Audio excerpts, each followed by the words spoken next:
इस अध्याय में हम पृथ्वी आदि से निर्मित देव प्रतिमाओं के पूजन की विधि, उनके लिए नैवेद्य का विचार, पूजन के विभिन्न उपचारों का फल, विशेष मास, वार, तिथि एवं नक्षत्रों के योग में पूजन का विशेष फल तथा लिंग के वैज्ञानिक स्वरूप आदि का विवेचन करेंगे।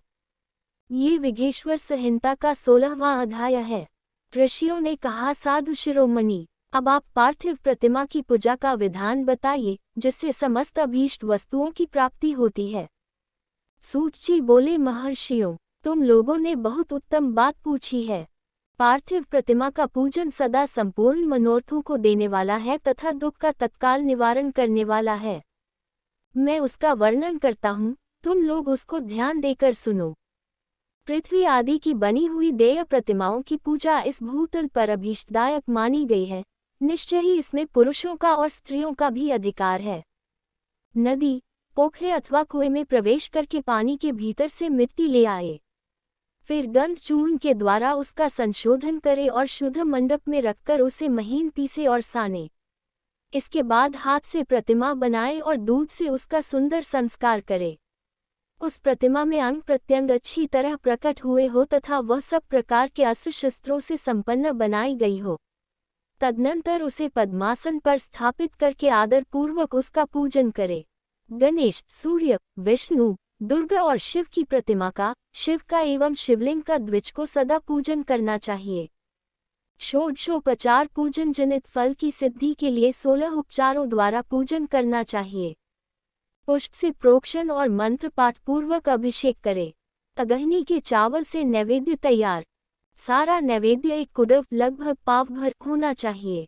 घर में पार्थिव पूजन के लिए एक कुडव और बाहर किसी मनुष्य द्वारा स्थापित शिवलिंग के पूजन के लिए एक प्रस्थ सेर भर नैवेद्य तैयार करना आवश्यक है, ऐसा जानना चाहिए। देवताओं द्वारा स्थापित शिवलिंग के लिए 3 सेर नैवेद्य अर्पित करना उचित है और स्वयं प्रकट हुए स्वयंभू लिंग के लिए 5 सेर। ऐसा करने पर पूर्ण फल की प्राप्ति समझनी चाहिए। इस प्रकार सहस्त्र बार पूजा करने से द्विज सत्य लोक को प्राप्त कर लेता है। 12 अंगुल चौड़ा, इससे दूना और 1 अंगुल अधिक अर्थात 25 अंगुल लंबा तथा 15 अंगुल चौड़ा जो लोहे या लकड़ी का बना हुआ पात्र होता है, उसे विद्वान पुरुष शिव कहते हैं। उसका 8वां भाग प्रस्थ कहलाता है, जो 4 कुडव के बराबर माना गया है। मनुष्य द्वारा स्थापित शिवलिंग के लिए 10 प्रस्थ, ऋषियों द्वारा स्थापित शिवलिंग के लिए 100 प्रस्थ और स्वयंभू शिवलिंग के लिए 1 सहस्त्र प्रस्थ नैवेद्य निवेदन किया जाए तथा जल, तेल आदि एवं गंध द्रव्यों की भी यथा योग्य मात्रा रखी जाए तो यह उन शिवलिंगों की महापूजा बताई जाती है।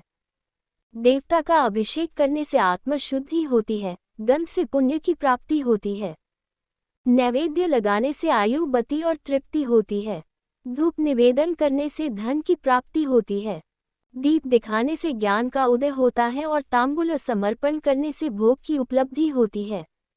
इसलिए स्नान आदि 6 उपचारों को यत्नपूर्वक अर्पित करे। नमस्कार और जप ये दोनों संपूर्ण अभीष्ट फल को देने वाले हैं।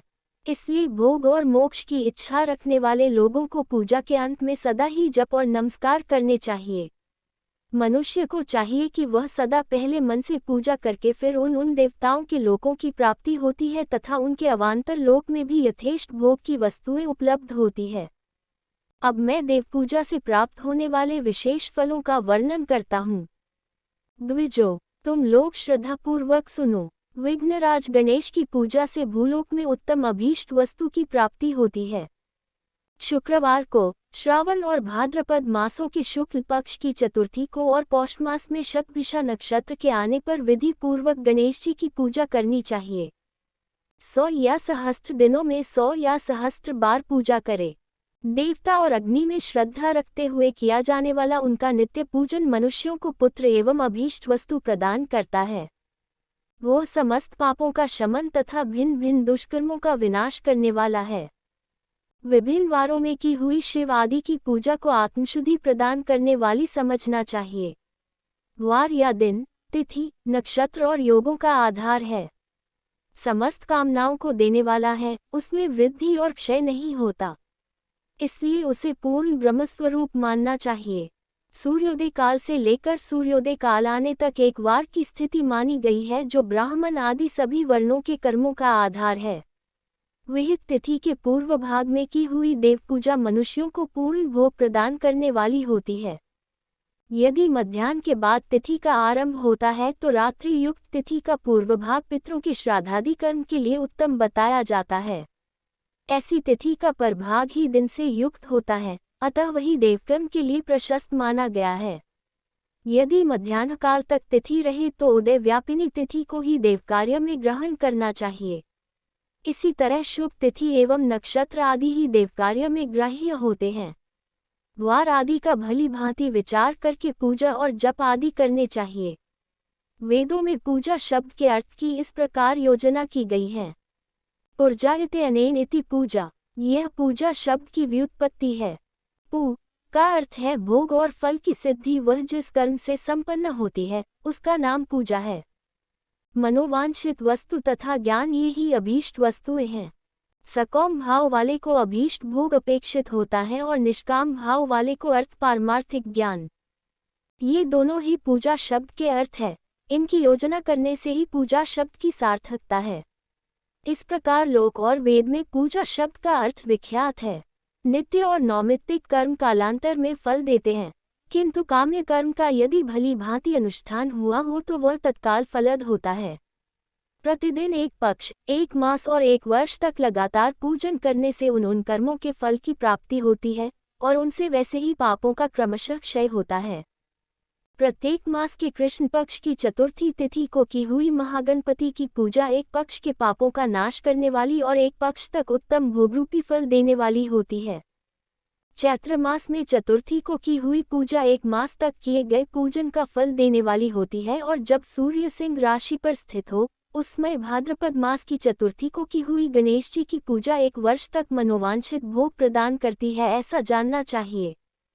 श्रावण मास के रविवार को हस्त नक्षत्र से युक्त सप्तमी तिथि को तथा माघ शुक्ल सप्तमी को भगवान सूर्य का पूजन करना चाहिए।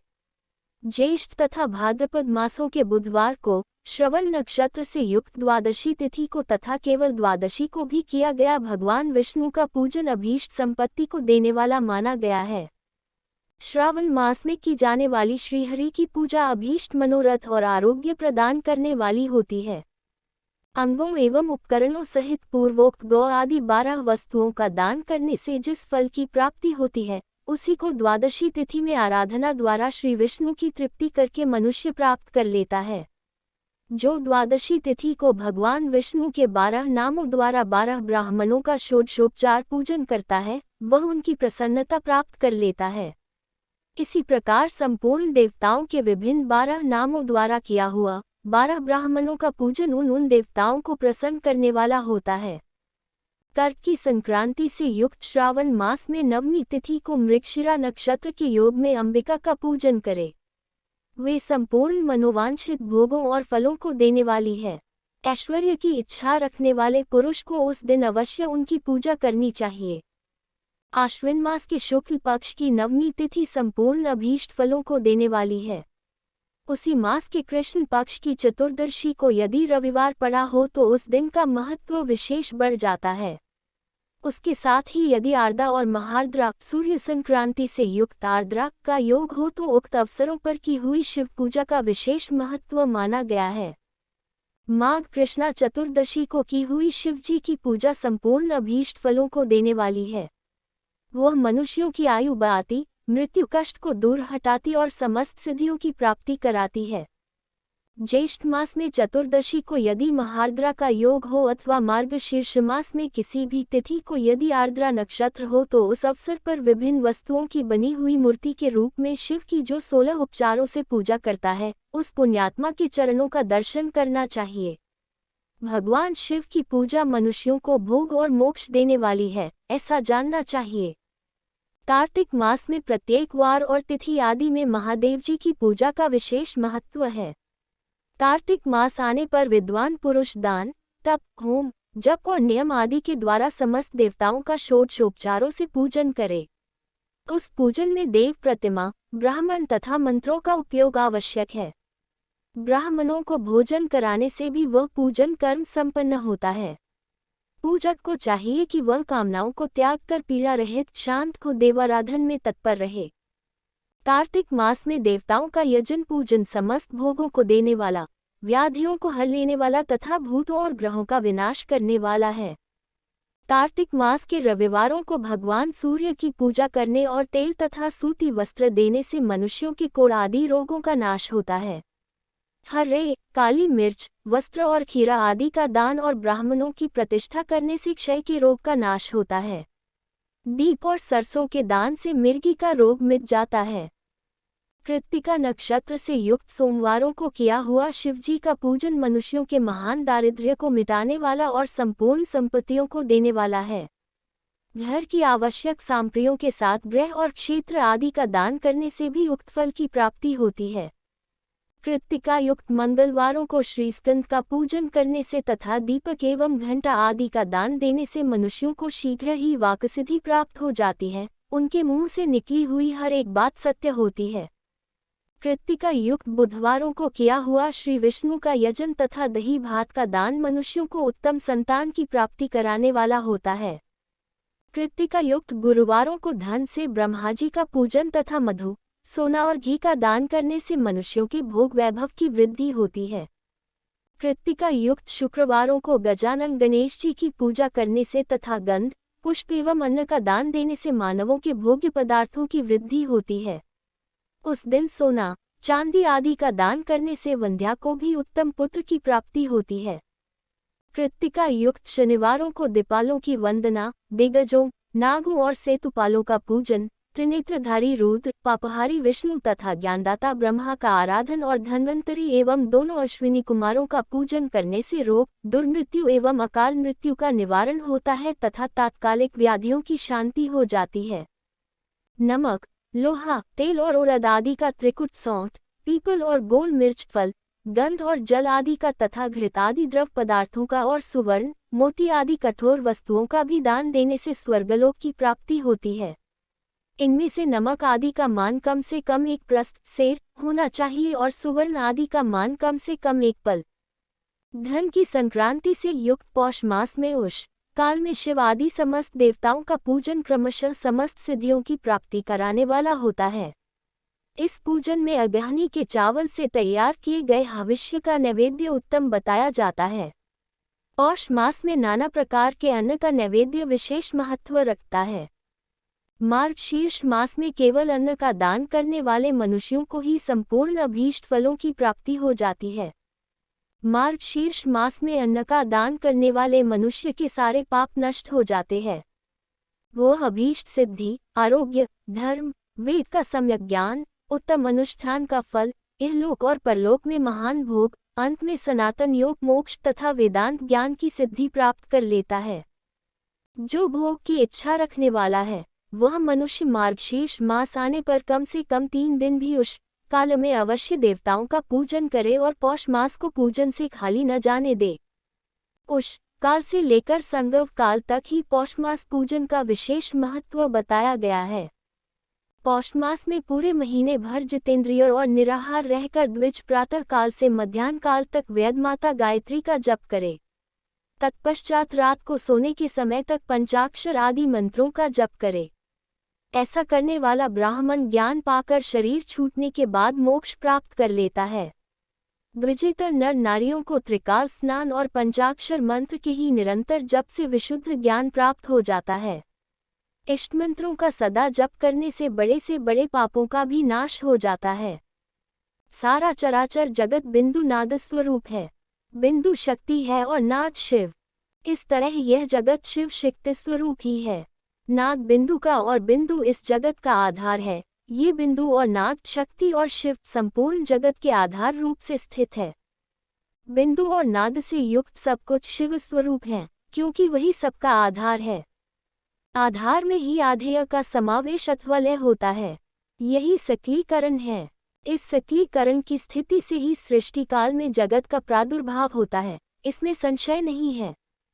शिवलिंग बिंदु नाद स्वरूप है, अतः उसे जगत का कारण बताया जाता है। बिंदु देव है और नाद शिव, इन दोनों का संयुक्त रूप ही शिवलिंग कहलाता है। अतः जन्म के संकट से छुटकारा पाने के लिए शिवलिंग की पूजा करनी चाहिए। बिंदु रूपा देवी उमा माता है और नाद स्वरूप भगवान शिव पिता। इन माता पिता के पूजित होने से परमानंद का लाभ लेने के लिए शिवलिंग का विशेष रूप से पूजन करें। देवी उमा जगत की माता है और भगवान शिव जगत के पिता। जो इनकी सेवा करता है उस पुत्र पर इन दोनों माता पिता की कृपा नित्य अधिकाधिक बनी रहती है। यह पूजक पर कृपा करके उसे अपना आंतरिक ऐश्वर्य प्रदान करते हैं।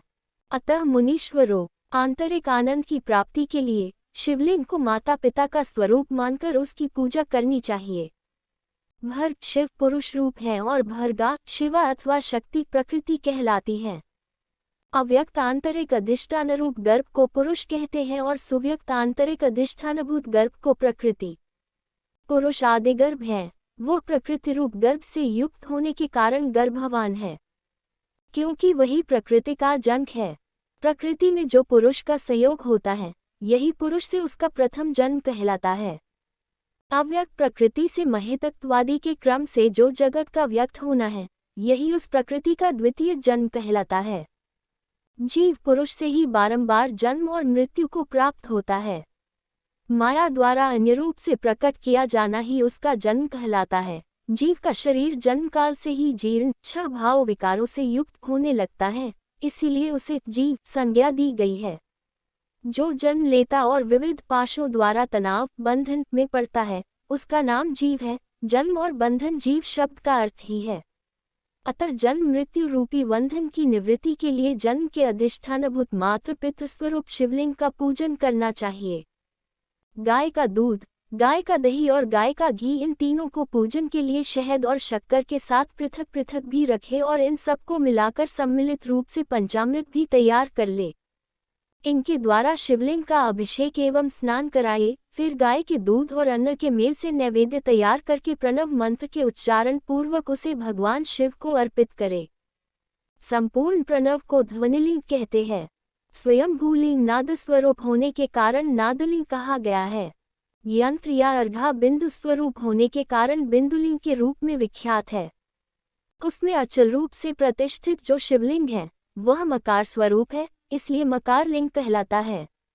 सवारी निकालने आदि के लिए जो चरलिंग होता है वह उकार स्वरूप होने से उकारलिंग कहा गया है तथा पूजा की दीक्षा देने वाले जो गुरु या आचार्य हैं उनका विग्रह आकार का प्रतीक होने से अकारलिंग माना गया है। इस प्रकार अकार, उकार, मकार, बिंदु, नाद और ध्वनि के रूप में लिंग के 6 भेद हैं। इन 6 लिंगों की नित्य पूजा करने से साधक जीवन मुक्त हो जाता है, इसमें संशय नहीं है। ये अध्याय समाप्त हुआ। अगर आपको हमारी कथा अच्छा लगा तो इसे अपनी प्रियजनों को शेयर करें। हमारा चैनल श्री पपेस को सब्सक्राइब करें। धन्यवाद।